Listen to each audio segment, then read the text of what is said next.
بسم اللہ الرحمن الرحیم۔ السلام علیکم میرے محترم بھائیوں اور بہنوں۔ رسول اللہ صلی اللہ علیہ وآلہ وسلم نے ارشاد فرمایا، دنیا مومن کی قید ہے اور کافر کی جنت ہے۔ حضرت ابو ہریرہ رضی اللہ عنہ سے روایت ہے کہ نبی اکرم حضرت محمد صلی اللہ علیہ وآلہ وسلم نے فرمایا، اللہ تعالیٰ ہر رات آسمان دنیا پر آتے ہیں۔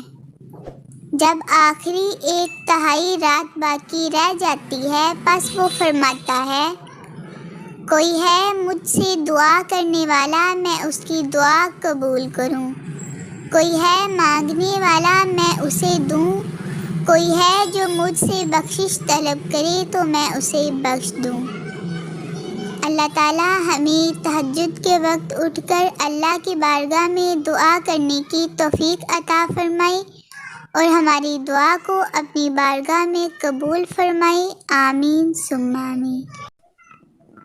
میرے پیارے بھائیوں اور بہنوں، اگر آپ نے میرے چینل کو سبسکرائب نہیں کیا تو برائے مہربانی ابھی سبسکرائب کر لیں اور ویڈیو کو لائک اور شیئر ضرور کریں۔ اللہ تعالیٰ آپ کو بہترین جزا عطا فرمائے، آمین ثم آمین۔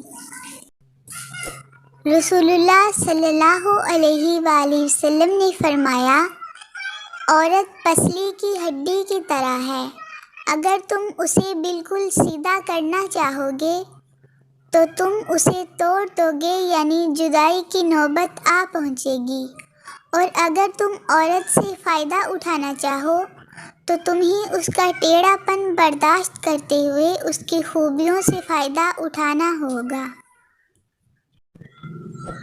جنت کے 8 دروازے ہیں: باب الصلاۃ، باب الریان، باب الجہاد، باب الصدقہ، باب الحج، باب الایمن، باب الذکر، باب الکاظمین۔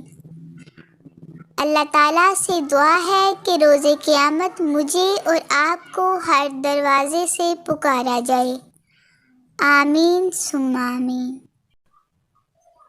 حضرت علی رضی اللہ عنہ زندگی میں خود کو کبھی بھی کسی انسان کا عادی مت بنانا، کیونکہ انسان بہت خود غرض ہے۔